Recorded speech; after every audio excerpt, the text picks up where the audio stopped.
ocasión del Congreso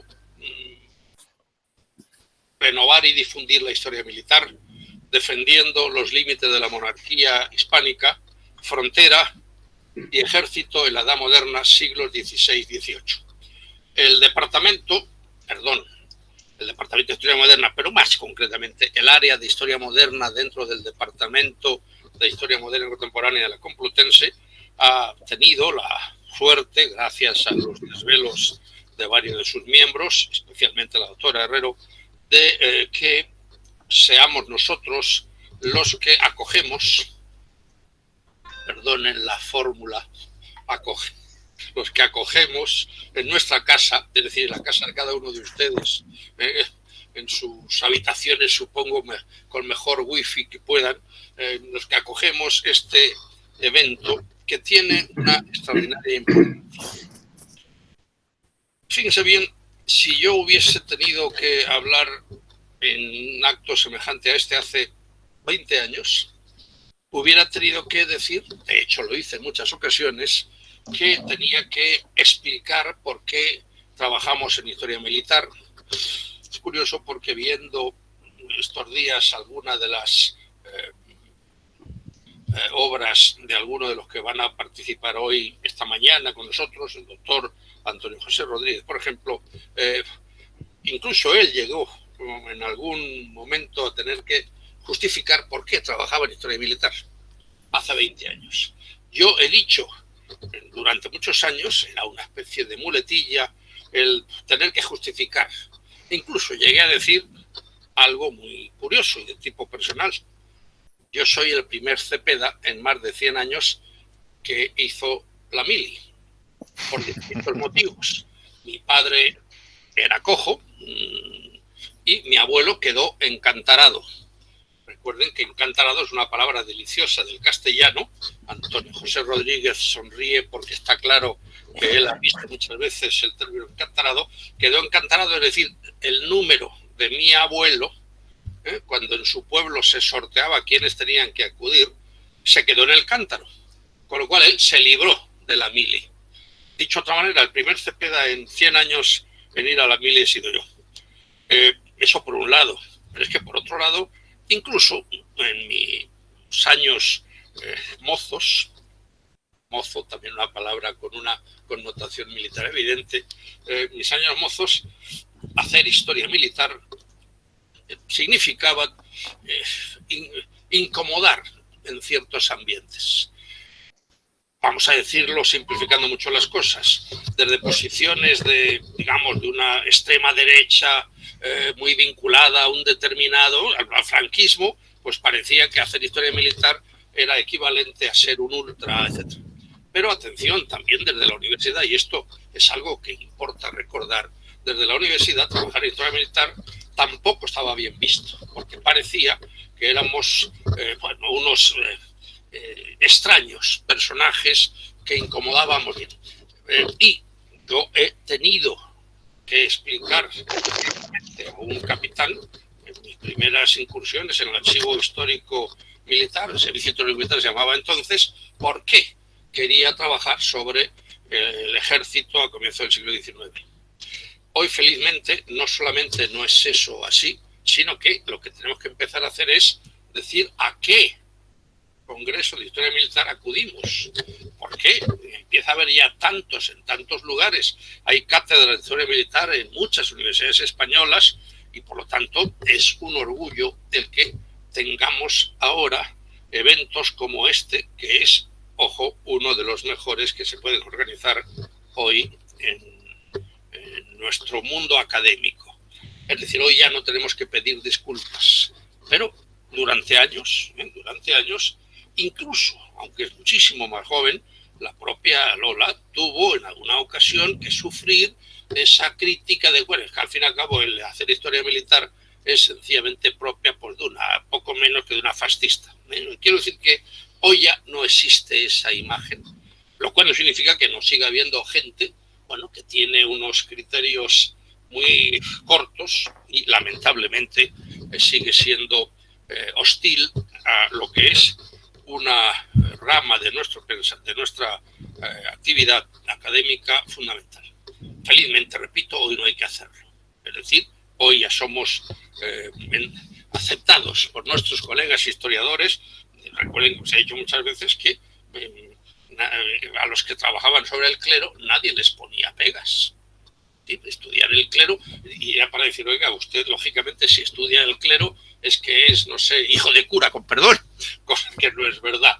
Pues bien, es decir, hoy en día estamos en un momento mucho más dulce, porque incluso en muchos países no hemos sido pioneros en esto, ciertamente, pero en países como Estados Unidos, Francia, Inglaterra, los trabajos de historia militar son fundamentales. Hoy estamos ya en condiciones de presumir de que hacemos muy bien este tipo de historia.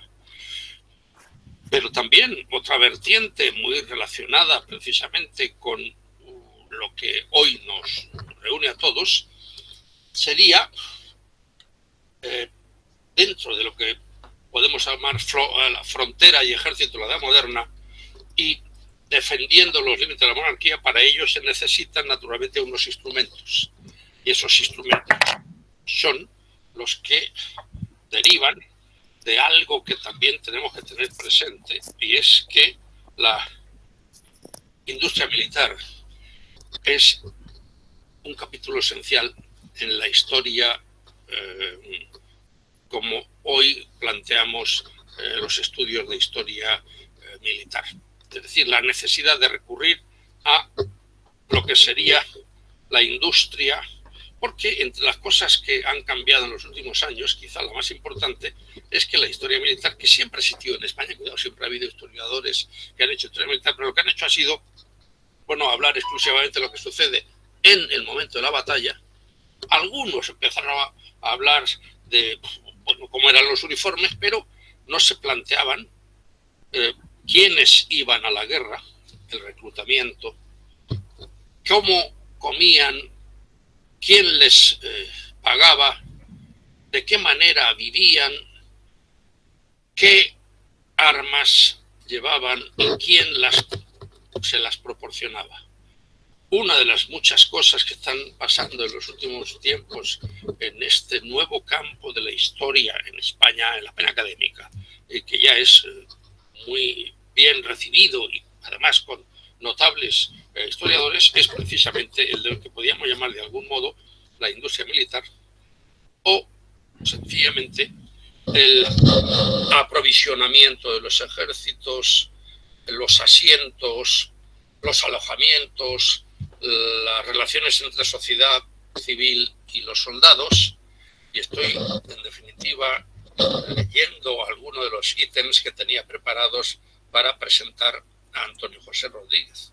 Es decir, una de las cosas que estamos haciendo en los últimos tiempos es ver cuál es la base humana de los ejércitos, por un lado, pero cómo se aprovisionan, qué negocios hay en torno a ello, cómo es la industria militar, cuál es el papel del Estado. Atención, precisamente en la formación de estas empresas. Está claro que el gran tema de por qué un ejército vence a otro tiene muchas variables, pero hay una de ellas que es evidente. Recuerden aquella frase, bueno, irónica, de Dios ayuda a los buenos cuando son más que los malos, o Dios ayuda a los buenos, diríamos nosotros, cuando son más y están mejor pertrechados que los malos. En cualquier caso, aparte del valor del soldado y la genialidad del general, está claro que necesitan ir pertrechados de una determinada manera. Y la guerra, como decía Napoleón, es cara. Dinero, dinero y más dinero. Pues bien, una de las bases precisamente de los nuevos estudios de historia militar, y en estos 3 días tenemos, yo creo que a los mejores ejemplos de ese tipo de trabajo en el área de historia militar enfocada al aprovisionamiento, reclutamiento, relaciones con la sociedad civil, alojamiento, la intendencia, la logística, la tenemos en muchos de los que participan en este congreso, y por lo tanto es una satisfacción enorme poder hablar precisamente y oír a los que nos van a dar unas magníficas exposiciones de sus trabajos. Pero entre ellos, me adelanto a lo que luego diré dentro de un rato, tenemos, por ejemplo, a una de las personas, hace un ratito se lo apuntaba con este libro es una joya, el de Agustín González Enciso, Estado e Industria en el siglo XVIII, la fábrica de Guadalajara. Este libro del año 80, el año 80, es decir, Agustín González Enciso hizo esto. Por cierto, si alguno de ustedes no lo tiene y ve una librería de viejo, procure comprarlo porque es un libro fundamental. Y también, perdón, quiero decir que ¿quién había trabajado en España sobre este tema antes del doctor González Enciso? Nadie. Con lo cual, Agustín González Enciso, que nos honra precisamente con su presencia, es uno de los pioneros en este tema. Aunque luego lo diré de nuevo, pero hay también otra cosa que hace que tengamos el honor de contar con él. Hay una joya que poca gente tiene y es un trabajo que en esta misma editorial, la Fundación Universitaria Española, es una institución interesantísima en Madrid. En los últimos años he perdido un poco la pista, pero es una institución fundamental. Bien, en esa institución, Agustín González Enciso se encargó de hacer una edición de uno de los libros que yo quisiera, estoy hablando, recuerden, a los alumnos, no a ustedes que todos lo saben. Algunos no, pero bueno, atención, hizo una edición fabulosa de uno de los libros más importantes para conocer nuestro siglo XVIII. Libro que todo el mundo cita, pero que hasta que Agustín González Enciso puso en esa nueva edición, estoy hablando del Jos de David y de Sá, la España del siglo XVIII, todo el mundo tenía que, bueno, es decir, recurrir a pequeñas trampas, porque es un libro que se publicó en castellano hace 100 años, pero no estaba prácticamente en ningún sitio. Me consta que solamente había un ejemplar de la Biblioteca Nacional, etc. Pues bien, cualquiera que quiera acercarse al siglo XVIII, repito, estoy pensando en nuestros jóvenes alumnos, tiene que consultar el libro de David y de Sá. Y a quien le debemos eso es a Agustín González Enciso, es decir, que se dio cuenta en el año 79, 80, 81 que era necesario poner a disposición de nuestros investigadores una joya, pero que se había quedado en los anaqueles de alguna biblioteca y apenas era accesible. ¿Por qué digo esto? Porque lógicamente significa que no solamente por sus trabajos pioneros en historia económica, su trabajo sobre la Real Fábrica de Guadalajara abrió camino, sino que incluso la capacidad de darse cuenta de que tenía que poner a disposición de los investigadores un libro escondido y que se encontraba difícilmente. Podría decir aquí una maldad. Cuando apareció ese libro, estoy seguro que algún historiador español le pudo sacar un poquitito las vergüenzas, porque se descubrió, ¿verdad, Agustín?, que alguno había utilizado demasiado el de David y de Sá, contando con que no se iba a poder consultar y por lo tanto alguno, bueno, en fin, eso no lo he dicho, disculpen, no lo he dicho. Es decir, tenemos la suerte de tener con nosotros algunos de los grandes ejemplos de esta renovación del mundo de la historia económica, por un lado, de la historia militar, y la unión de esas dos propuestas nos lleva a un tema en el que están trabajando en los últimos años con enorme éxito.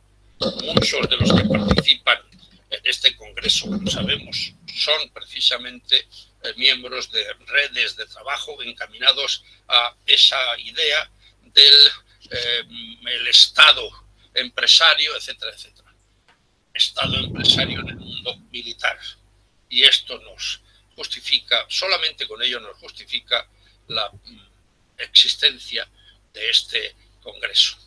Pero es que, por otro lado, tenemos otra serie de factores que yo quisiera en esta precipitada presentación. Es que tenemos a otros grandes pioneros en algunos de los temas que están incluso en el epígrafe que justifica este congreso, Frontera. Bueno, Miguel Ángel Melón es un hombre que ha trabajado en muchos temas, ha trabajado en Hacienda, ha trabajado en la historia de Extremadura, cosa lógicamente que además importa. Un historiador debe, además de hacer grandes estudios de la historia internacional y de las relaciones, por ejemplo, de la monarquía hispánica con Flandes o con Milán, pero también conviene que se acerque a su entorno cercano. Los estudios de Miguel Ángel Melón son fundamentales para conocer, por ejemplo, la Extremadura en la Edad Moderna. Pero es que da la casualidad de que Extremadura es naturalmente tierra de frontera. Con lo cual, lo mismo que pasa con Agustín y su acercamiento a Navarra, hoy nos va a hablar de hecho de un tema como este, pero es que Miguel Ángel Melón trabaja sobre la frontera y tiene muchos estudios, luego se los recordaré, pero incluso quiero recordar uno de ellos porque me interesa mucho. El título es muy sugestivo. Los tentáculos de la hidra, como muchos conocen, tiene un subtítulo: Contrabando y militarización del orden público en España. Ojo, la palabra contrabando, la palabra frontera y militarización de... Es decir, un tema apasionante, por cierto, que ha seguido ocurriendo durante mucho tiempo. Mi Rafael de Riego estaba muy enfadado porque una de las cosas que tuvo que hacer en 1817 y 18, como muchos de los soldados de Fernando VII, es perseguir el contrabando en Andalucía. Y ha habido un tema siempre curiosísimo, luego no sé si Miguel Ángel Melón estará de acuerdo, en que la utilización del ejército para ciertas tareas ha sido siempre un motivo de tensiones. Pues ya ocurría, cuidado, entre nuestro Aranda y nuestra Florida Blanca, en que, bueno, recurrir al ejército para hacer ciertas tareas no siempre es entendido por los propios militares. Lo que voy a decir ahora no lo voy a decir. Recuerden que cuando se creó la unidad militar de emergencia, no todos los militares españoles estaban de acuerdo. Pero bueno, esto es un tema que no he dicho, esto es una cosa distinta. Bien, tenemos en definitiva hoy una extraordinaria confluencia de grandes profesionales que nos van a hacer meditar y pensar para que luego hablemos todos. Estoy por decirles que además luego me callaré y les daré a ustedes la palabra para no agotarles, pero en cualquier caso creo que hoy tanto Antonio José Rodríguez Hernández como Agustín González Enciso como Miguel Ángel Melón van a proporcionarnos una serie importantísima de reflexiones en torno a frontera, ejército movilizado en la frontera para esfuerzo militar y foralidad, la movilización militar, de nuevo movilización militar para la defensa de la frontera, como veremos ahora, o restablecer la frontera, Navarra, Plaza Fuerte, etc. Es decir, eso es lo que vamos a ver. Y ya un poco empezando a dar la palabra, y discúlpenme por este largo exordio, estoy muy contento de estar aquí, y eso que no estar con ustedes en los pasillos de la facultad me incomoda, pero en fin, en cualquier caso es una alegría para mí estar aquí y por eso me he extendido demasiado. Pero vamos a empezar con, recuerden que quiero hablar también a mis alumnos, los alumnos que están con nosotros y que todavía no han tenido ocasión de conocer pormenorizadamente quiénes son ustedes, a los que yo sé que son muy importantes, pero los alumnos todavía no lo saben. Voy a empezar por decir algunas cosas del primero de nuestros intervinientes. Antonio José Rodríguez Hernández un vallisoletano, hoy tenemos más de un vallisoletano entre nosotros, un vallisoletano que se formó en esa interesante, importantísima universidad. Fíjense bien, para los viejos, en España había 12 universidades.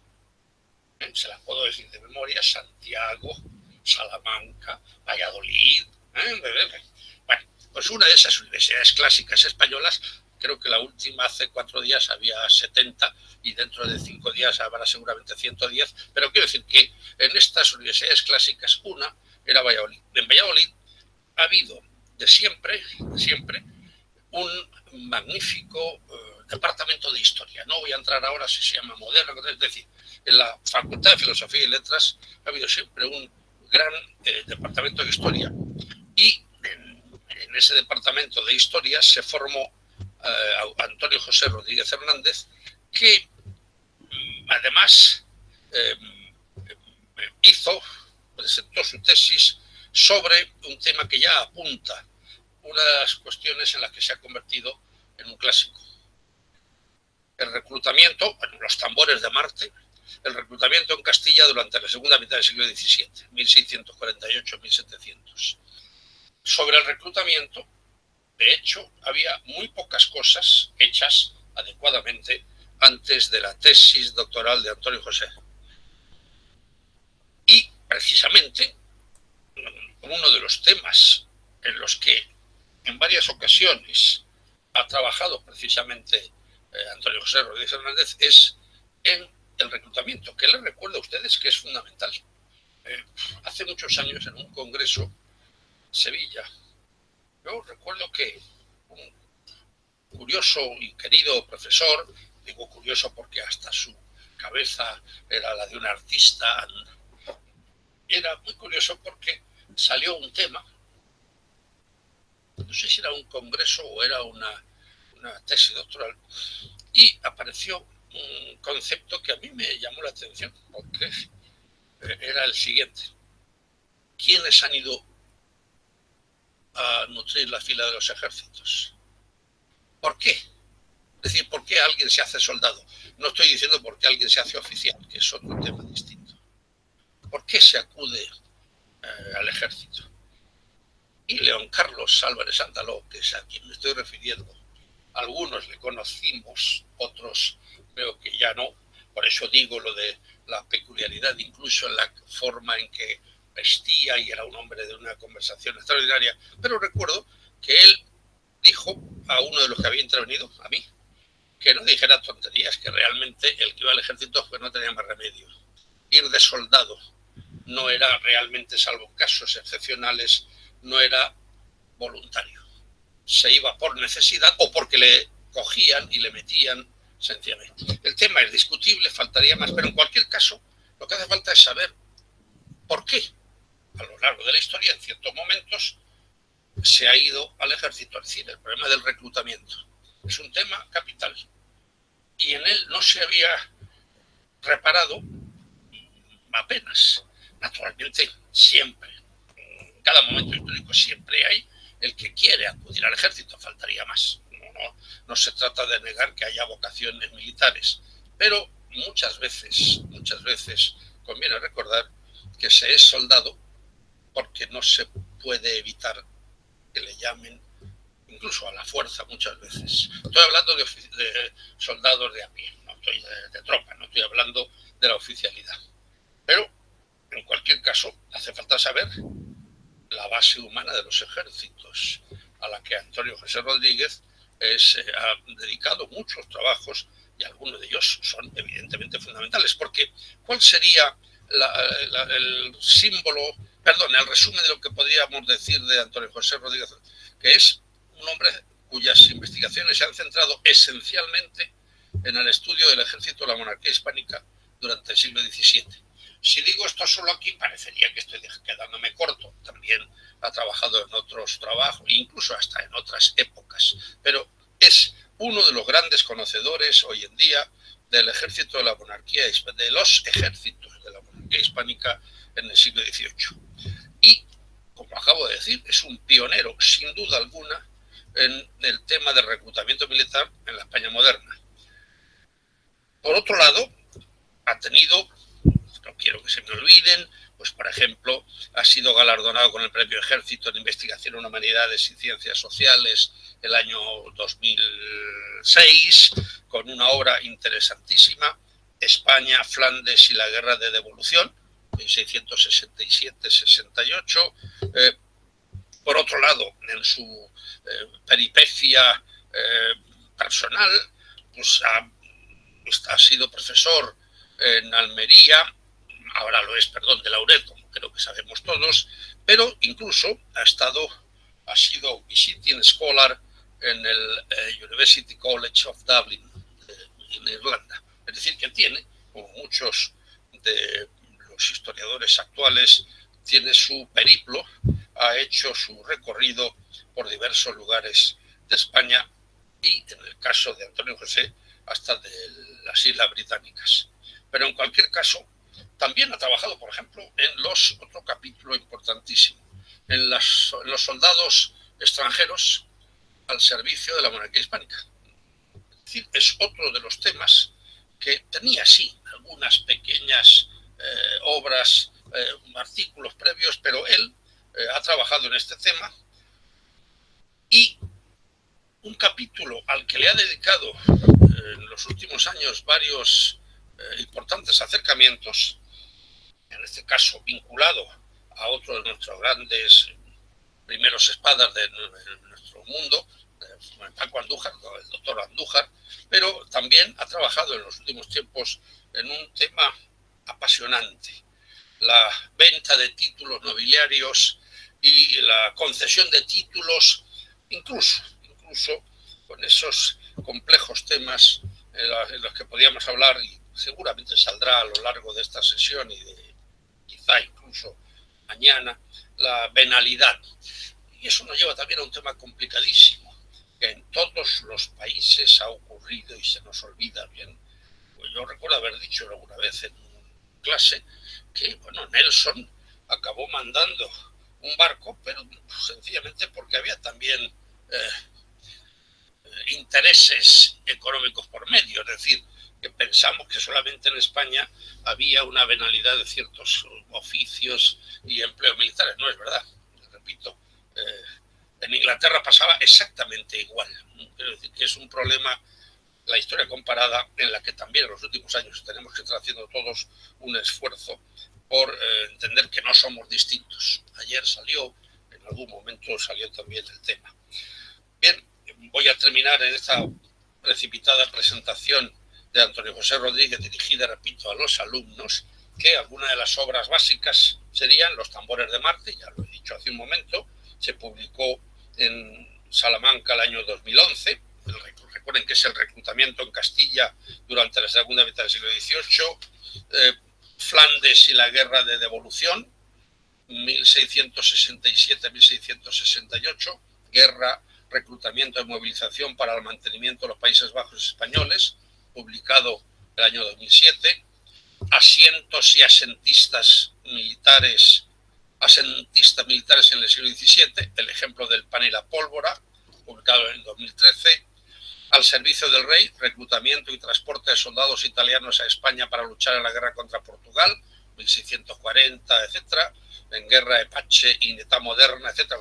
El precio de la fidelidad dinástica, colaboración económica y militar entre la monarquía hispánica y el imperio durante el reinado de Carlos II, poner una pica, fíjense bien el título, una cosa importantísima, lo digo de cara a nuestros alumnos, la importancia de poner títulos sugestivos, poner una pica vallisoletana en Flandes, reclutamiento y costes del transporte de tropas a los Países Bajos, etcétera, de Galicia a Flandes, reclutamiento y servicio de soldados gallegos, etcétera.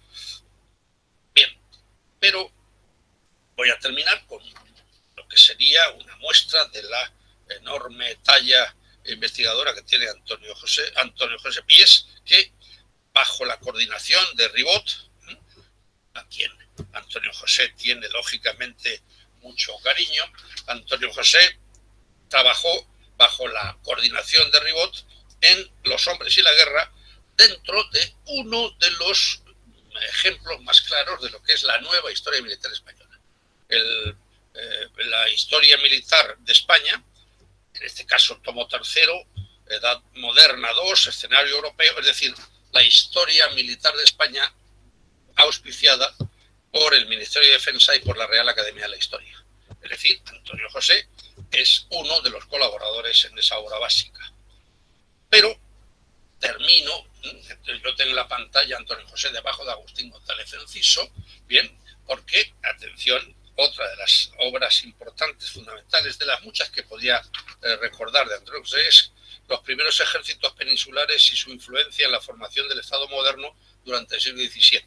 Esto forma parte de una obra básica que editó Agustín González Enciso y se llama, como seguramente todos los que tenemos pues los que tenemos más de 30 años, pero no los que tienen menos, seguramente no saben, y es una obra fundamental, un Estado militar, España 1650-1820. Esta obra, de la que algunos de los que nos van a acompañar hoy han formado parte del elenco de autores, es una muestra perfecta de lo que significa la aportación de Antonio José al área de la historia militar dedicada no solo a lo que sucede en el momento de la batalla, sino cómo se llega a ello, cómo se reclutan, cómo se organizan, cómo se alimentan, etcétera, etcétera, etcétera. En cualquier caso, repito y termino, es un honor para mí el, quiero decir, moderar, que es una palabra con mucho rango, para el estar aprendiendo con ustedes lo que nos van a decir, por de pronto, Antonio José Rodríguez Hernández, a quien doy la palabra.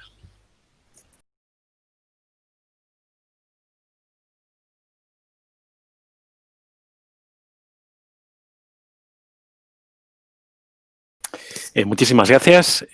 No sé si se me oye bien. Intentaré acercarme al micro para que se oiga lo mejor posible. Y voy a, mientras pongo la presentación, voy a, en primer lugar, a agradecer, ¿no? Agradecer fundamentalmente, bueno, pues no solo a la organización, sino también especialmente a las palabras llevadas por el afecto del profesor Cepeda. Creo que un elogio hacia mi persona y especialmente hacia mi carrera demasiado elevado para lo que yo creo que he aportado, sobre todo porque la verdad es que con el elenco de personas que hay aquí, yo simplemente me siento como un junior ya entrado en años, ya empiezo a peinar canas, pero sobre todo aquí tenemos a verdaderos maestros, profesor Cepeda, pero sobre todo y a ser telonero de, para mí, pues dos personas muy importantes en este mundo de la historia, como pueden ser Agustín González Enciso y Miguel Ángel Melón, ¿no?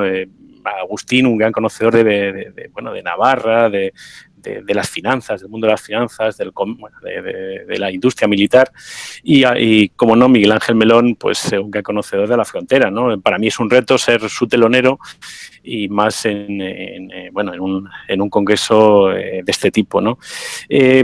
Antes, no sé si, espero que se esté viendo la presentación, pero antes de un poco de empezar con la presentación, voy a intentar también seguir dando las gracias a la organización por los desvelos y sobre todo también a los asistentes, ¿no?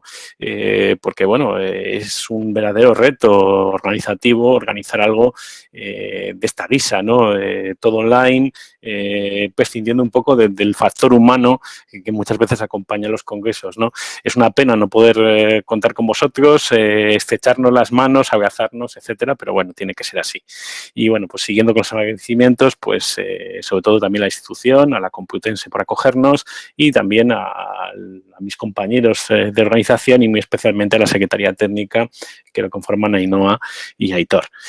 Bueno, siguiendo un poco la presentación, voy a intentar ajustarme bastante bien al tiempo. Realmente el título que he puesto, pues realmente ahora mismo pues no lo compartiría, me parece un título bastante malo, pero siguiendo ahí voy a intentar explicar qué es lo que quiero decir con ese título, ¿no? Realmente mi objetivo, me he hecho una pregunta muy sencilla para esta ponencia, ¿no? Sobre todo porque voy a perder un poco, digamos, capacidad de expresión, en el sentido de que voy a intentar ser muy sencillo y muy visual para, bueno, pues para sobre todo los alumnos más jóvenes. Realmente la pregunta que me hago es cómo se articula la defensa, ¿no? Sobre todo la defensa peninsular en el siglo XVII, ¿no? Para ello voy a acudir al recurso de la comparación. Lógicamente, por tiempo, por espacio, y porque, bueno, ahora en este mundo apocalíptico, pues es bastante difícil encontrar tiempo y ante las clases online, pues al final tengo que dejarlo en simplemente comparar dos fronteras, ¿no? La frontera de Castilla en el siglo XVII y la frontera de Navarra y Guipúzcoa en la misma fechación, que ahora avanzaré. Realmente me voy a fijar dentro de esa comparación en 5 elementos fundamentales, ¿no? Por un lado, las estructuras que hay en la frontera, todas las estructuras, es decir, fundamentalmente fortificaciones, estructuras de ejército, estructuras humanas, las fuerzas militares más a grosso modo que las componen, es decir, el número de hombres. Tenemos que darnos cuenta que cuando una frontera es defendida por hombres hay un gasto militar, ¿no? Y eso es importante. Luego también la movilización en caso de un ataque enemigo, es decir, la movilización propia, la movilización de las milicias y de otros instrumentos de movilización especialmente humana. Y luego, por otro lado, pues voy a hablar de los medios y los recursos. Perdonad, se me ha escapado todo. Los medios y recursos y las repercusiones sociales, ¿no? Que hay, es decir, qué repercusiones tiene la frontera y sobre todo este aparato militar sobre las sociedades de la región, ¿no? Avanzando un poco ya en los elementos, voy a comparar las dos fronteras que les había avanzado, ¿no? Por un lado, la frontera con Francia. Gracias a una herramienta del Google Maps, pues son aproximadamente la frontera de Navarra y de Guipúzcoa, son en torno a unos 150 kilómetros más o menos reales, a grosso modo, ¿no? No lineales, sino reales. Y la frontera de Castilla con Portugal, tenemos que darnos cuenta que me refiero a la frontera de Castilla, lo que serían las actuales, más o menos, las actuales provincias de Zamora y Salamanca, más o menos esa frontera con Portugal son alrededor de 300 kilómetros, ¿no? Y además, dentro de, digamos, de esa ubicación geográfica, también los periodos de conflicto que voy a analizar. Me voy a centrar en el caso de Castilla, el conflicto con Portugal, ese conflicto abierto, la Guerra de Restauración Portuguesa, que abarca pues, 28 años prácticamente, y en el caso de Guipúzcoa y Navarra me voy a centrar fundamentalmente en lo que serían las guerras, el periodo de las guerras contra Luis XIV, es decir, el periodo posiblemente del siglo XVII, sin duda el más conflictivo dentro de, digamos, con Francia, debido a que, bueno, pues es un momento muy poco conocido, de ahí también un poco el interés por el análisis de esta parte, de estas fechas, y sobre todo porque, bueno, la historiografía apenas nos ha hablado de ello, ¿no? A nivel historiográfico tenemos que darnos cuenta que, bueno, la frontera de Castilla es una frontera olvidada y es literalmente el título de las pocas obras que tenemos, es una obra de Rafael Valladares sobre la frontera de Ciudad Rodrigo en esta época, ¿no? Y realmente, pues si bien en el caso extremeño, en el caso gallego, tenemos más aportaciones, para el caso de Castilla tenemos muy poquitas, ¿no? En este periodo histórico. En el caso de Navarra y Guipúzcoa, pues también tenemos muy pocas aportaciones, sobre todo porque la mayor parte de los textos que tenemos pues se centran en otros periodos históricos, fundamentalmente el siglo XVI. Ahí sí que tenemos, para esa época, tenemos más obras, Iduate, Gallastegui, Escribano, etcétera, etcétera, ¿no? Y eso hace, pues, posiblemente que sea más novedoso esa comparación. Por un lado, como les decía, voy a seguir más o menos esa estructura y voy a analizar por separado las dos fronteras para que las empecemos a comprender, ¿no? Aquí tenemos además una imagen de la ciudadela de Pamplona en la década de los gracias al magnífico Aldás del Marqués de Liche. Realmente la estructura de Guipúzcoa y Navarra tenemos que darnos cuenta de que es una estructura ya consolidada, es decir, está dentro de un ámbito mucho más amplio que son los llamados presidios, ¿no? Que es, establecidos ya desde finales del siglo XVI y que van a perdurar hasta el fin, digamos, de los Austrias. Realmente Guipúzcoa y Navarra, o en concreto más que Guipúzcoa o Navarra, tendríamos que hablar de tres lugares clave, que son San Sebastián, Fuenterrabía y Pamplona, están custodiadas por soldados profesionales, ¿no? Teóricamente, bueno, pues ahí tienen las cifras, no se las voy a leer, y el problema que hay es que generalmente, bueno, la teoría está lejos de la realidad, porque más o menos a grosso modo generalmente suele haber en torno a la mitad o menos de los hombres teóricos, ¿no? Además, es cierto que se trata de soldados profesionales y también hay un factor interesante, que es el hecho de que supuestamente deben ser soldados foráneos. Es decir, la monarquía, dentro de sus estructuras, lo que pretende es que los soldados sean lo más efectivos posibles. De ahí que, bueno, pues para evitar un poco bueno, pues tengan profesiones, de que no se dediquen a supuestamente su tarea, pues lo que siempre pretende es que sean de fuera. Es decir, que no sean de las regiones más cercanas. Eso es, digamos, la teoría. La práctica real es que muchas veces eso no ocurre. Básicamente porque, bueno, debido a la falta de pagas, la falta de consignaciones, etcétera, etcétera, lo que se hace es que, bueno, ya sean soldados que ven de fuera, al final se hacen de la región, se casan, tienen sus familias allí, porque básicamente se suelen mover muy poquito dentro de sus destinos, o fundamentalmente porque, bueno, ante la falta de soldados, pues se permite la entrada de soldados pues que sean de la región, ¿no? Algo que va a ser perseguido, pero que, bueno, debido a que ya la corona pues prácticamente no cumple con un requisito básico, que es el pago, pues muchas veces también bueno, tiende a hacer la vista gorda ante el elemento de que haya muchos soldados de la región asentados en esas compañías. Además, en cuanto a la financiación, también es una financiación peculiar, es la Hacienda castellana la que fundamenta, la que sostiene estas guarniciones profesionales y es por, bueno, vía de asiento factoría, ¿no? Son generalmente los millones los que lo financian, pero también las lanzas y en muchos casos otros muchos, digamos, impuestos como pueden ser las salinas, etcétera, etcétera, ¿no? Estamos hablando además de que no debemos ver en una etapa tan primigenia, un poco de la edad moderna, no debemos ver estas fuerzas militares como el único y el exclusivo tapón, por así decirlo, ante el hecho de que, digamos que el único tapón y el único elemento de freno ante cualquier invasión. De hecho, es el primer elemento si las plazas son atacadas, son la primera defensa, pero realmente no, lo único que pretenden es ganar tiempo a que haya más, digamos, se reúnan un ejército de socorro o que las milicias se reúnan. Además, en el caso de Pamplona o, bueno, de Guipúzcoa y de Navarra, tenemos que darnos cuenta de que va a haber unos cambios trascendentales en estas décadas finales del reinado de Carlos II y es sobre todo la tensión fronteriza con Francia.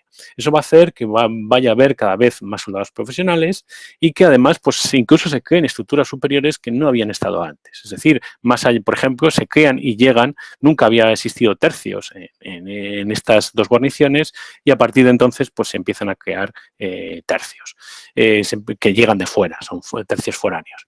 Además, Pamplona es la más beneficiada porque se crea un hospital, se crean cuarteles nuevos, etcétera, etcétera. Aquí tenemos, no sé si creo que lo pueden ver perfectamente, aquí tenemos pues los números, las cifras de un poco lo que son las guarniciones de Guipúzcoa y Navarra, ¿no? En todo lo que sería la segunda mitad del siglo XVII. Estamos hablando que son cifras sensiblemente inferiores a la dotación teórica y en algunos casos algo superiores debido pues, a los refuerzos llegados de fuera, ¿no? Por ejemplo, pues en el caso de las tropas presentes en Pamplona, pues en algunos momentos pues sobrepasan los 2.000 efectivos. Pero también tenemos que darnos cuenta de que a veces tenemos, esto es un trabajo en construcción y el problema que solemos tener es la propia contabilidad de estos efectivos, porque fundamentalmente son pagados por diferentes fondos. De ahí un poco que no siempre en el mismo momento se muestra a toda la guarnición, de ahí un poco los problemas para dilucidar cuántos hombres realmente efectivos había, digamos, en las fronteras. Además, dentro del aparato gráfico, bueno, del aparato visual que les quería mostrar, tenemos que darnos cuenta de que la frontera de Guipúzcoa y de Navarra, pues tiene realmente pues 5 entradas principales, es decir, 5 es debido gracias a la orografía de la región, pues eso bueno, beneficia a la defensa, pero realmente en Navarra pues hay 4 principales puertos de entrada, que son el de Maya, que podemos ver aquí en la imagen, en una imagen de la década de los 30, bueno, que se realizan en el puerto de Maya algunas fortificaciones, pero también, por ejemplo, el puerto de Vera, los puertos de Valcarlos, perdón, que le vemos en la imagen, con la villa de Burguete, que estaría ya más en el llano, donde también se realizan algunas obras de fortificación en la década de los 30, y luego incluso pues ya más hacia Navarra, hacia Aragón, el puerto de Lumbier, entre otros. Pero realmente la clave de la defensa de Navarra la va a tener las fortificaciones de Pamplona, básicamente porque, bueno, se podría hacer el chiste de que en Navarra casi todos los caminos llegan a Pamplona, sobre todo si vienen del norte, ¿no? Y de ahí un poco lo esencial de la fortaleza de Pamplona, que va a recibir bastantes refuerzos, tanto humanos como materiales, y sobre todo, pues en esta imagen que podemos ver de la década de los 80 y 90 de las fortificaciones de Pamplona, por lo que vemos que son unas fortificaciones, algo que vamos a ver también por comparación, bastante aceptables. Es cierto que, bueno, estaban algo atrasadas, sobre todo porque, en general, podemos ver en la imagen que tenemos más a nuestra derecha, lo que está en rojo es lo que está construido, y todavía a Pamplona le faltaban lo que se llaman las aulas exteriores de la fortaleza. Pero aún así, todo estaba bastante avanzado, sobre todo si lo comparábamos con otros lugares, ¿no? Luego también otro factor que quiero analizar dentro de esta comparativa entre fronteras es el elemento de la guerra, es decir, las acciones bélicas más o menos, o todos los preparativos o todos los elementos que concurren para ver si son amenazas reales o simplemente son a veces unos ecos de frontera, ¿no? Realmente, si analizamos la frontera navarro-guipuzcoana durante todo este periodo, que va desde, bueno, la Guerra de Evolución en adelante, vamos a ver que durante la Guerra de Holanda realmente solo hay una acción por parte de los franceses, un pequeño saqueo. Luego sí que es cierto que hay una escalada de incertidumbres en la década de los 80 fundamentada porque los franceses envían a alojar a la frontera cercana a Bayona a miles de sus hombres. En parte no van a atacar a España porque realmente no es, no va a ser su objetivo, sino simplemente vienen a establecer nuevos impuestos a la frontera, ¿no? El estanco del tabaco, el estanco del papel, entre otros. Y realmente, pues eso va a ser interpretado por las autoridades españolas como un posible ataque. Sobre todo porque tenemos que darnos cuenta de que si algo habían demostrado los franceses durante todo este periodo es que no son precisamente unos vecinos muy fiables. De ahí que, bueno, el miedo español en esta década, a pesar de que nunca se llega a haber una guerra abierta, va a ser intentar taponar un poco la frontera con nuevos contingentes. De hecho, la guerra de Luxemburgo va a ser relativamente, aunque siga habiendo un miedo al francés muy importante, realmente, bueno, pues va a ser muy tímida. Va a haber simplemente el Alto de Ibañeta va a ser ocupado por los franceses durante algunas horas, pero no va a haber ningún tipo más de enfrentamiento bélico, por lo menos un enfrentamiento de gran intensidad.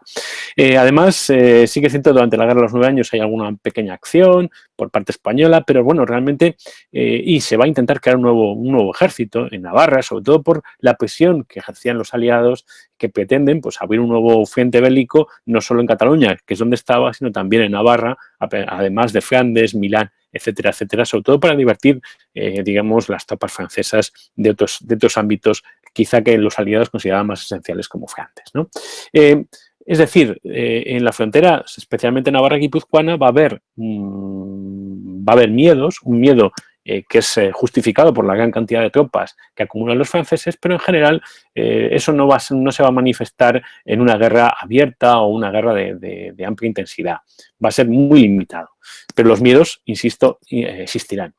Además, vamos a ver un poco de cuando se establece, hay una nueva guerra con Francia, generalmente en toda la frontera va a haber un proceso igual, tanto en Guipúzcoa, en menor caso en Vizcaya y también en Navarra, que es la movilización de los naturales. Es decir, además de esas tropas profesionales que están en los presidios, realmente, pues vamos a ver que hay un refuerzo de la frontera, ¿no?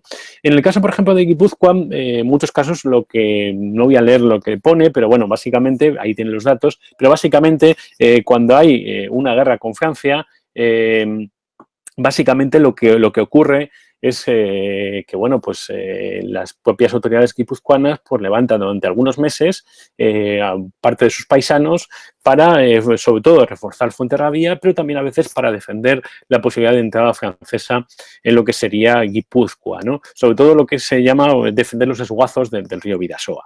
Realmente estos suelen ser movilizaciones muy limitadas, generalmente por 3 meses, pero también hay un factor importante, que son, además de esa movilización humana, generalmente la provincia es la que lo paga. Es decir, la provincia es la que se encarga de movilizar, pero también de pagar a esas tropas.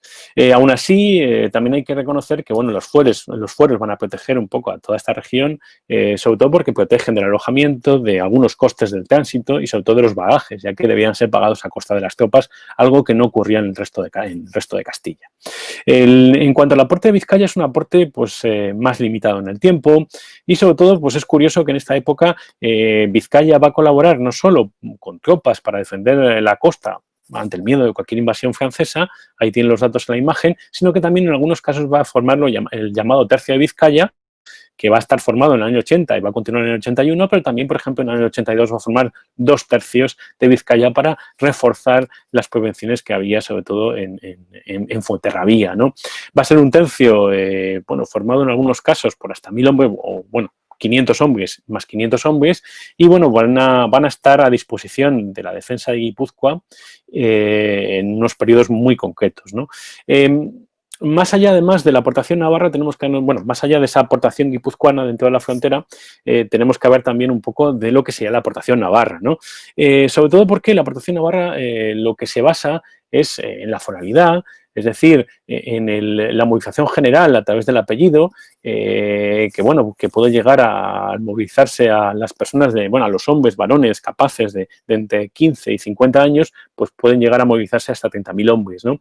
Pero el problema que tiene esos sistemas de movilización militar es que no dejan de ser un poquito medievales, porque en el fondo se basan en los fueros medievales. Y claro, evidentemente la monarquía no está muy dispuesta a levantar tantos hombres porque no son, para efectos defensivos, no son precisamente muy útiles. Por lo que en general lo que pretende es muchos menos hombres, pero pagados por mucho más tiempo, ¿no? De ahí que al final la movilización general, el apellido, se vaya transformando en un sistema un poquito menos oneroso para los pueblos, que van a ser los llamados 4 tercios de milicias. Es decir, unos soldados creados en torno a 1638, que son 4 tercios, cuyos mandos son nombrados por la corona, que componen unos 4.000 soldados que, en caso de cualquier miedo o cualquier invasión, pueden ser movilizados para reforzar Pamplona, reforzar los pasos montañosos, etc. Es decir, se prescinde de la cantidad para intentar que sean menos, pero con más calidad y sobre todo que sean mucho más estables en el tiempo, que puedan ser movilizados durante varios meses. Y además, pues siempre está el apoyo de las milicias de los valles o incluso se puede retomar algunos sistemas que venían del medievo, como son los remisionados, que son hidalgos exentos de pagar alcabalas, que tienen una compañía de caballos, pero que en general, pues todo este periodo, pues realmente nunca se va a utilizar o se va a poner en liza, básicamente porque es una compañía que cuando en 1689 se pasa a muestra, tiene 15 hombres y ninguno tiene caballos, ¿no? Es decir, se recurre en muchos casos pues a métodos un poco antiguos de movilización militar que, bueno, pues que no siempre son del todo efectivos, ¿no? Es decir, además, cuando vemos el aporte navarro, lo podemos también cuantificar en esa movilización de los tercios de milicias navarros, ¿no? Sobre todo, si vemos en la tabla, desde la década de los 80 hasta finales del siglo XVII, realmente el número de tropas movilizadas a través de esos tercios van a ser en general muy escasas. Bueno, van a ser 4.000, pero van a ser movilizaciones muy, muy escasas que generalmente tienen que ver con el miedo en la frontera, como en 1682, que hay un miedo a una invasión y se movilizan, pero no van a estar movilizados más de 30 días, o por ejemplo en todos los inicios de las guerras con Francia, ya sea en 1684, donde se movilizan 2 de los tercios, que van a estar unos 20 días, y luego, por ejemplo, al inicio también del enfrentamiento con Francia de la Guerra de los 9 años en 1689, ¿no? Pero en general estamos hablando siempre de movilizaciones muy escasas en el tiempo. Y ahora vamos a hablar del otro pie de esta, digamos, de esta ponencia, de esta comparación, que es la frontera de Castilla. Tenemos que darnos cuenta que la frontera de Castilla es una frontera un tanto peculiar, en primer lugar porque es una frontera muy poco conocida, pero también porque estamos hablando de tres ámbitos muy diferentes. Si vemos el mapa, arriba podemos más o menos delimitarlos geográficamente, ¿no? Por un lado estaría lo que se llama, los tres pivotes serían Puebla de Sanabria, Zamora, y luego Ciudad de Rodrigo. Si vamos desde el norte, pues Puebla de Sanabria está en una zona muy de montaña y gracias, digamos, una zona más fácilmente defendible, mientras que el río Duero durante un tiempo pues ayuda, digamos, a establecer la frontera, lo que hace más fácil la misma, pero bueno, en la zona de Zamora se mantienen dos pequeñas plazas fuertes que en muchos casos no van a recibir una gran cantidad de dinero ni de hombres, porque son plazas fuertes en muchos casos que no tienen obras de sillería, es decir, son fuertes terreros, como van a ser en Carvajales y Alcañices. Y luego también tenemos fundamentalmente en esta época lo que sería la plaza de Ciudad Rodrigo, que veremos alguna imagen para ver cómo eran en este momento, ¿no? El problema que tenemos en esta frontera es básicamente de que en 1640 se parte desde cero. Es decir, en este momento, bueno, realmente sí que es cierto que había una frontera del pasado, pero es una frontera medieval que no tiene dotación profesional. Además, dentro de lo que sería la estructura de los primeros Austrias, de Felipe, creada por Felipe II, en Portugal realmente existía una pequeña dotación. Pero claro, la independencia, la guerra contra Portugal va a romper, va a resquebrajar el sistema defensivo, abriendo una brecha bastante importante, ¿no? Sobre todo porque tenemos que darnos cuenta de que si bien en los presidios en Portugal había unos 3.000 hombres, una pequeña parte de los cuales estaban en lo que se llamaba la frontera entre el Duero y el Miño, pero estos no estaban realmente en la frontera de Castilla, estaban en Portugal. Eso hace que, bueno, pues realmente se inicia la guerra y realmente no hay profesionales en la frontera. No hay fortificaciones modernas. Por eso, en general, en una tierra como la que será la castellana, que va a ser un frente, indico, secundario, respecto sobre todo de Extremadura, que va a ser el frente principal, secundado ya a bastante distancia por el de Galicia, realmente vamos a hablar de una frontera que se va a nutrir prácticamente de todos los recursos locales. Va a haber muy pocos profesionales que se manden a esta frontera y va a haber muchos recursos que vengan de otras partes de Castilla. Además, es una frontera que está prácticamente custodiada exclusivamente por soldados, milicianos y soldados quintados, que básicamente se pasan todo el año, en el caso de los soldados del tercio, y en el caso de las milicias el verano o en caso de invasión. Es una frontera que, bueno, pese a todo, pues estamos hablando de que hay diferentes reestructuraciones, pero puede haber en torno a unos 5.000 hombres en muchos casos, y lo único que, claro, evidentemente ante el peso de la guerra durante casi 30 años va a haber cambios sucesivos, sobre todo van a ir a partir de 1643, cuando realmente la guerra se reconozca que debe ser una guerra defensiva en la frontera, o unos cambios de una reducción continua de efectivos desde la década de los 50 hacia la década de los 60, que lo que se pretende, sobre todo por muchos pueblos, es la profesionalización de los efectivos para evitar las cargas sobre sus naturales, ¿no? Además, en el caso de financiación, pues estamos hablando de que es una financiación muy precaria, hay una falta absoluta de medios, hay muy pocas consignaciones que vienen de los asentistas para pagarles y en muchos casos, pues ante la falta de medios lo que se hace es crear nuevos impuestos locales extraordinarios o, por ejemplo, en el caso de la caballería que defiende estas plazas, por lo que se la manda es durante 6 meses a cargo de pueblos más alejados de la frontera para que se encarguen no solo de alojarles, sino también de pagarles sus haberes durante esos 6 meses de invernada, ¿no? Además, estamos hablando de que la frontera es una frontera mal conocida, pero es una frontera bisagra, en el sentido de que en muchos casos esta frontera de Castilla o de Castilla la Vieja, como a veces se denominaba, suele mandar hombres fundamentalmente a las otras dos fronteras más cercanas y mucho más importantes, como sería la frontera de Extremadura, sobre todo en la década de 1000, por ejemplo, un informe del año 59 cifraba en que se habían enviado de esta frontera casi 4.500 hombres a lo que serían los ejércitos de Galicia y el ejército de Extremadura, sobre todo para la defensa de Badajoz. Aquí tenemos además en un cuadrito pues básicamente cómo se estructuraba la frontera en la década de los 60, esos 3 pivotes fundamentales, Ciudad Rodrigo, Zamora, y Puebla de Sanabria, ¿no? Estamos hablando de, teóricamente, pues unos 5.000 hombres, aunque tenemos que tener en cuenta de que, bueno, en muchos momentos, por ejemplo, la caballería, especialmente en Ciudad Rodrigo, pues aumentó sus números considerablemente al final de la guerra, ¿no? A partir de estas fechas, ¿no? Para que tengan ustedes, sobre todo, una imagen más visual. Y ahora, simplemente unas imágenes con una idea cada una de ellas para que ustedes comprendan mejor la frontera, ¿no? Esta es una imagen sacada del Archivo General de Simancas de lo que era la frontera en el año 41. Es decir, estamos hablando de una frontera que creo que se puede ver precisamente en la imagen, en una frontera puramente medieval, ¿no? La zona más sombreada es la zona de Castilla, mientras que la zona superior es la zona de Portugal. Y creo que se puede advertir perfectamente, abajo está Ciudad Rodrigo, se puede advertir perfectamente en la imagen que se trata, especialmente en esta década de los 40, de fortificaciones fundamentalmente medievales. Se ve perfectamente la traza medieval de todas las fortificaciones de la región, sobre todo porque todavía en este momento no había fortificaciones, no se había invertido en ningún bando en fortificaciones modernas. Pero aquí tenemos una imagen de la etapa del duque de Osuna en la frontera, es una imagen de Ciudad Rodrigo, y es una imagen que vamos a ver una pequeña diferencia, ¿no? Es de la década de los 60. Aquí creo que ustedes podrán ver Ciudad Rodrigo, no sé si ven precisamente cómo marco el ratón, pero también pueden ver Almeida, en el que sí que se ve la traza moderna, los bastiones creados por los portugueses, y luego dos pequeños fuertes, el fuerte de Valdelamula, portugués, un poquito más pequeño, y el fuerte de la Concepción, español, en esa zona de la frontera. Es decir, uno de los grandes problemas de esta frontera a lo largo de estos casi 30 años es que prácticamente no se ha invertido en fortificaciones.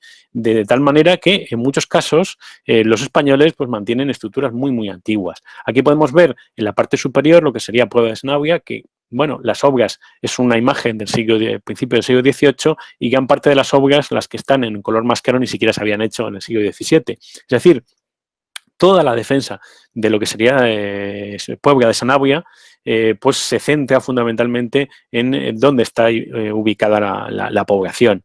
Luego, por ejemplo, Puebla de Sanabria está prácticamente enfrentada a lo que sería Bragança, que podemos ver abajo. Y Bragança, ya en esta época, tiene fortificaciones abaluartadas.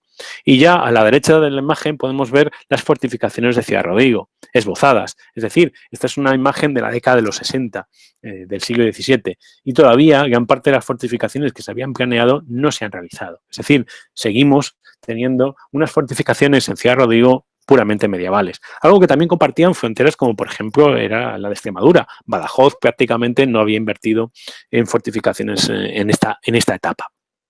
Pero el problema que tenemos también un poco en esta frontera es que, bueno, si hablábamos de la frontera navarra y guipuzcoana, en el sentido de que, bueno, es una frontera que no suele ocurrir, las acciones son muy cortitas en el tiempo, no suele ocurrir demasiado, sobre todo por la orografía. En la frontera de Ciudad Rodrigo o en la frontera de Zamora va a haber una guerra a pequeña escala, la Petite Guerre, pero va a haber una guerra sin duda alguna mucho más intensa que, por ejemplo, en la otra frontera, ¿no? Es simplemente aquí una imagen de la caballería, sobre todo porque las fases de la guerra en esta frontera van a estar protagonizadas fundamentalmente por la caballería y sobre todo por las acciones de racia de uno y otro bando. Fundamentalmente lo que hacían la caballería portuguesa y la castellana era entrar en, digamos, la zona enemiga, por llamarlo de alguna manera, sobrepasar la frontera e intentar pues hacer una guerra de racias, destruir todo lo posible y sobre todo llevarse todo el ganado que pudieran, ¿no? De ahí un poco pues también la importancia que va a tener la movilización militar y la defensa de los propios naturales, ¿no? Aquí, por analizar un poco cómo se movilizaban los ejércitos, sobre todo de la aportación local, con además una imagen preciosa del afilador de Puga, del cuadro que es una imagen de un miliciano con la escarpela roja, que identifica como de las fuerzas, entre comillas, españolas. Aquí podemos ver un poco un gráfico y unas pequeñas notas de un poco cómo se movilizaba, cómo aportaban lo que serían las fronteras de Castilla, ¿no?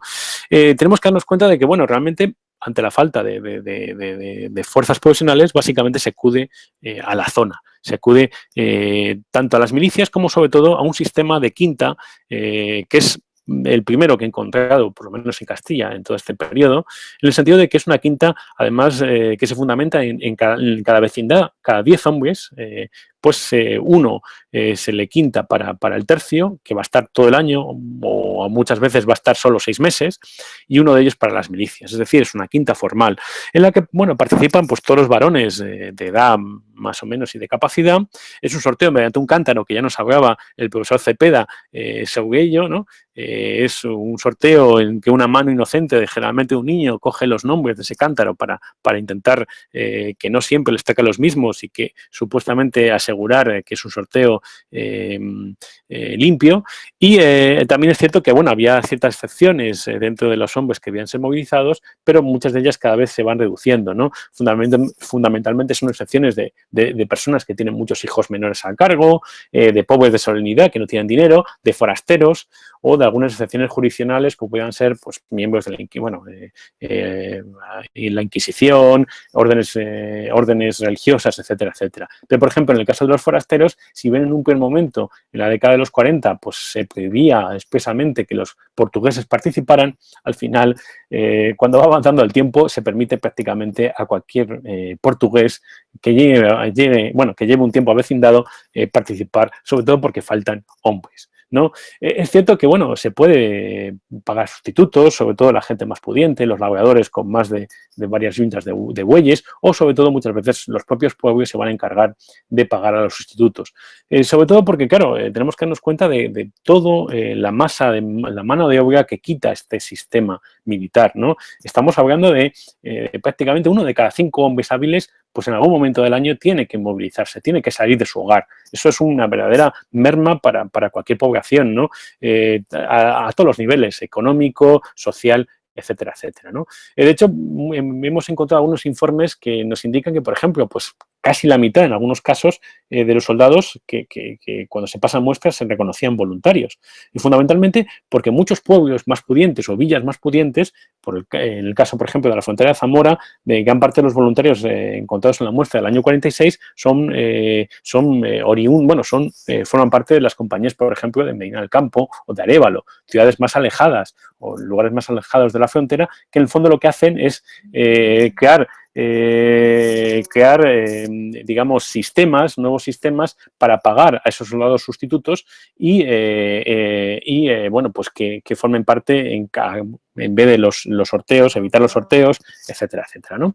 Realmente también va a haber muchas problemáticas, sobre todo porque incluso en muchos casos no se va a respetar la guía universal, porque, claro, no siempre se puede en muchos pueblos, o, por ejemplo, pues muchos pueblos se van a negar a mantener las preeminencias de las milicias a los alistados más allá del momento en el que estén alistados, sobre todo porque decían que si respetaban esas preeminencias de milicia, nadie pagaría, ¿no?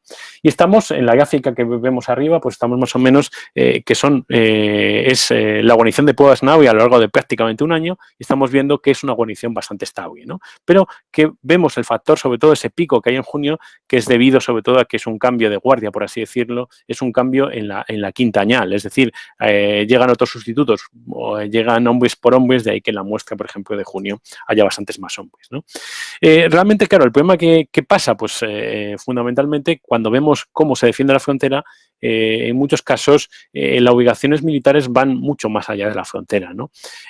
Aquí vemos una imagen de Puebla de Sanabria y luego vemos dónde están los cuarteles de donde se sacan los hombres para el tercio y los hombres para las milicias a lo largo de un poco de hecho, la población más alejada de Puebla de Sanabria está a 200 kilómetros de la guarnición. Es decir, estamos hablando de que la extensión de las cargas militares se extiende muchísimo en el espacio para poder, digamos, soportar de manera un poco más estable esas cargas, ¿no? Tenemos que darnos cuenta de que para defender Puebla de Sanabria, pues en los 23 cuarteles que se divide, digamos, esa guarnición militar, nos da casi 1.900 más de 1.900 hombres soldados para el tercio, en esas mudas añales, y más de 1.500 hombres para la milicia.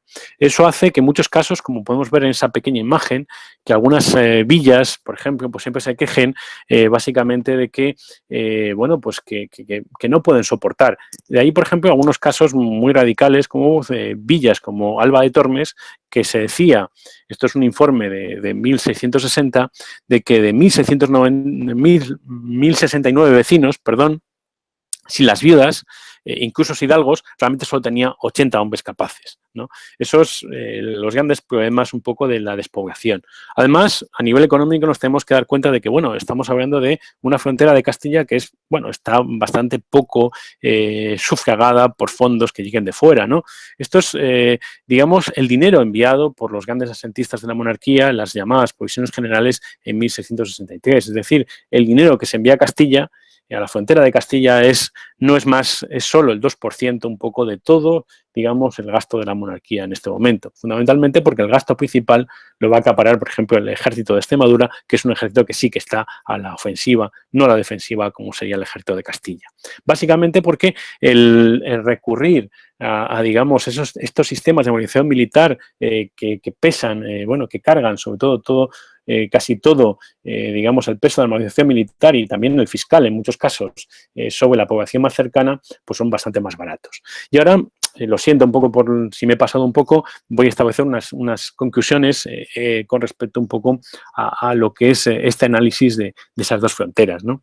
Tenemos que darnos cuenta de que, bueno, por un lado la geografía, sin duda alguna, hace que, bueno, pues la comparación sea un poco diferente, pero la geografía es bastante determinante y sí que es cierto que, pese a todo, nos vamos a ver bueno, nos damos cuenta de que en muchos casos estamos hablando de que Povas Navia se consideraba la llave de estos reinos, o la llave de Castilla, algo que podemos ver independientemente, por ejemplo, es una expresión, bueno, que la vemos utilizar para referirse a Pamplona, para referirse a Fuenterrabía, etcétera, etcétera, ¿no?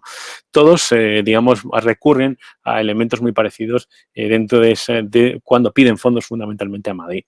Es cierto que respecto a las acciones bélicas no son siempre las mismas en ambos lugares, pero el riesgo siempre es evidente. Y luego también otro factor que, por ejemplo, es muy interesante es el comercio, ¿no? Sobre todo porque tenemos que darnos cuenta de que el comercio, en el caso, por ejemplo, de las contentas que se establecen fundamentalmente entre las provincias, bueno, entre Navarra, Guipúzcoa, con Francia, son bastante abiertas. Es decir, muchas veces el comercio se prohíbe durante unos meses, pero luego se vuelve a abrir durante bastante tiempo. Mientras que, por ejemplo, en el caso de la frontera de Castilla, en principio, el comercio siempre está cerrado, algo que no especifica porque realmente el contrabando es bastante importante, sobre todo porque estamos hablando de fronteras bastante porosas. Además, en el caso un poco de las estructuras, tenemos que darnos cuenta de que ambas evolucionan de manera muy diferente, sobre todo porque, pero en general, todos, digamos, todo tiene un pequeño, todas se parecen un poco. Sobre todo porque, en el fondo, a pesar de que estemos hablando de dos fechas muy diferentes, en el fondo ambas fronteras evolucionan hacia un mismo parámetro. El intento hacia la permanencia, el intento hacia la profesionalización, sobre todo para evitar cargas a la población local, cargas, problemas, etcétera, etcétera. Pero bueno, uno de los grandes elementos que tienen estas dos fronteras y es común en todas las cartas, es la falta de dinero. Los virreyes de Navarra, los gobernadores de Guipúzcoa o los gobernadores de la frontera de Castilla van a quejarse siempre de lo mismo, la falta de dinero y la miseria que podemos ver, por ejemplo, en esta imagen de unos soldados del rey, que era muy habitual, ¿no? Con uniformes que ya hacía tiempo que habían pasado a mejor gloria y con, bueno, pues una falta evidente de pagas. Lo único que, por así decirlo, que estos soldados más o menos tenían siempre era el pan.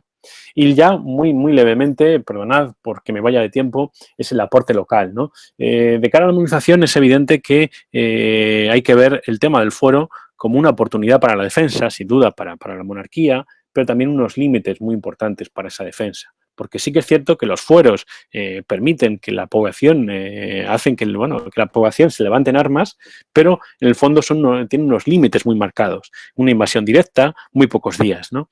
Y además, otro elemento que hace que los fueros sean un verdadero escudo ante ante lo que pide la monarquía, en muchos casos es el factor político de la negociación, que no siempre puede conseguir Castilla. Es decir, el factor político es muy importante y además también la representación política de las provincias vascas o de Navarra dentro de Madrid.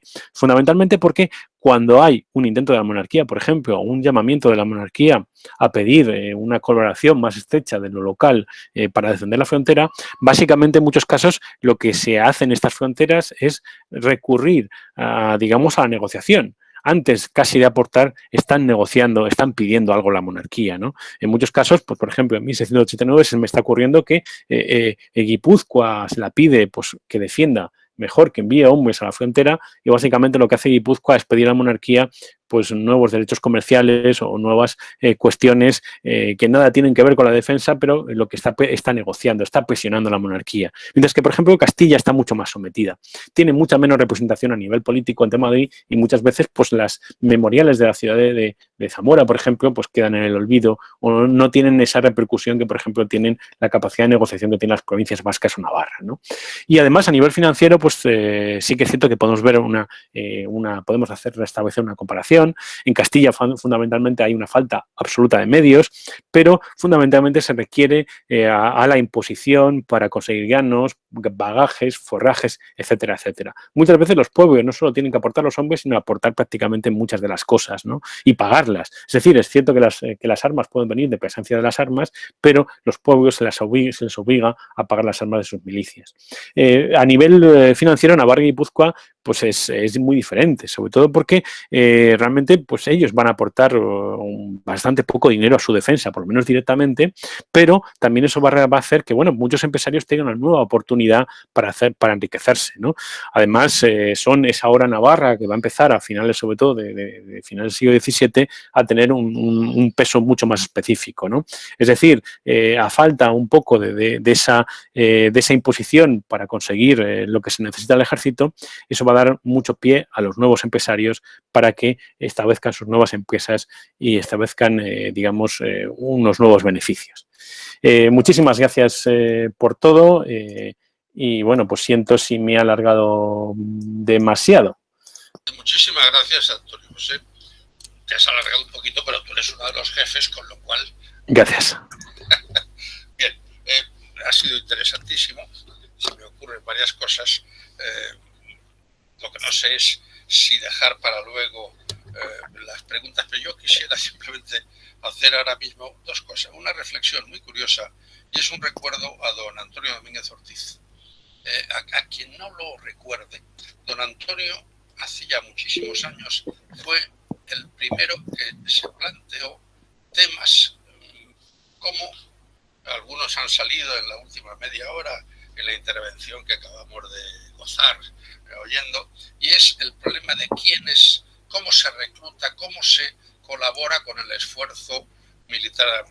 Voy a recordar, no tengo las fechas concretas y el dato concreto, pero Domínguez en la Sociedad Española del siglo XVIII, cuando habla de la necesidad de crear un nuevo ejército, habla de muchas cosas, pero entre otras, lo que dice es, por ejemplo, por un caso, en Sevilla, en 1730 y algo, se hace una lista de los que pueden, conforme a la edad, nutrir los ejércitos reales. Al final, de algo así como 5.000 posibles, quedaban, no sé si eran 38, porque el propio ayuntamiento de Sevilla empieza a decir fulano no porque es imprescindible, con lo cual al final hay sencillamente los 4 pobrecitos que no pueden. El problema de la dificultad va a llegar a esto. Pero hay otra cosa que, y permítanme un recuerdo un trabajo mío. En las Cortes de Cádiz, esa etapa tan interesante y tan, a mi juicio, algunas veces, iba a decir desenfocada, hemos pedido a las Cortes de Cádiz lo que quizá no podemos pedir. Las Cortes de Cádiz están representando a una sociedad que es la que hay en 1810, 11, 12, bien, pero les recuerdo que en las Cortes de Cádiz, cuando se habla de la enorme significación que tiene el soldado como ciudadano en armas, y cuando se está apelando a que no hay mayor gloria que defender a la patria con las armas, al final se llega a aceptar en las Cortes de Cádiz, atención, la exención por dinero. Y se paga dinero para que no vayan sencillamente los hijos de la burguesía. Pero ojo, el argumento que se emplea no tiene desperdicio. Se dice que los robustos campesinos, acostumbrados a la dureza de la vida en el campo, no tienen problemas en convertirse en soldados. En cambio, los hijos de la burguesía, mal educados en la molicie y el bienestar, serían incapaces de soportar la crudeza de la vida en el campo. Con lo cual, estoy hablando de un diputado de Cádiz, no me lo estoy inventando yo. Les puedo remitir, si quieren, a la página concreta en las actas, en donde un diputado acaba diciendo sencillamente que qué es lo que desean los campesinos, los soldados, que se les dote de armas, comida y uniformes suficientes, con lo cual así vaya uno por otro. Ojo, pero es que los norteamericanos, atención, también hablan de los norteamericanos de la sangre de los pobres frente al dinero de los ricos. Quiero decir que incluso uno de los mitos de los que hemos hecho todos, hablando de lo que significa la revolución liberal, en donde acaba con la injusticia que hay, es mentira. Y les recuerdo que incluso en España, hasta muy entrado el siglo XX, ni siquiera ha sido una realidad que todos vayan por igual a la mili. Casi me atrevo a decir que ni siquiera los que fuimos alféreces universitarios, porque incluso nosotros teníamos unas ciertas ventajas sobre los que no podían hacer. Quiero decir que el tema de quién va a nutrir las filas es tan viejo como el siglo, iba a decir en nuestro caso, siglo XVII, del que nos ha hablado hoy Antonio José, pero en cualquier caso, la única reflexión que yo haría, después estoy seguro que muchos van a preguntar, pero podemos recordar entonces a Quevedo, aquello de solo Castilla y el noble pueblo andaluz soportan el peso de la cruz, porque lo que sí es evidente es que la foralidad influye decisivamente y va a ser verdad esa idea que tantas veces, visto desde la formación castellana como es la mía, recuerden que en España tenemos un problema grave al hablar de historia, y es que hemos entendido siempre la historia desde la visión castellana. Es verdad, lo siento, a mí me han educado en esa forma, pero algo de verdad hay. Es decir, Castilla tiene mucha menos capacidad para hacer frente a exigencias costosas. Al fin y al cabo, ir a la guerra no es agradable, y los países que contaban sencillamente con sus fueros podían sortear bastante mejor esos privilegios. No sé si dentro de una hora, después de oír hablar a Agustín González Enciso y a Miguel Ángel Melón, que nos van a hablar de dos modelos, de dos zonas de la monarquía muy distintas, a lo mejor salimos con mejores reflexiones. En cualquier caso, aunque dentro de un momentito tendremos la pausa café, ¿hay alguna pregunta? Y prometo que me callo durante por lo menos una hora. ¿Hay alguna pregunta?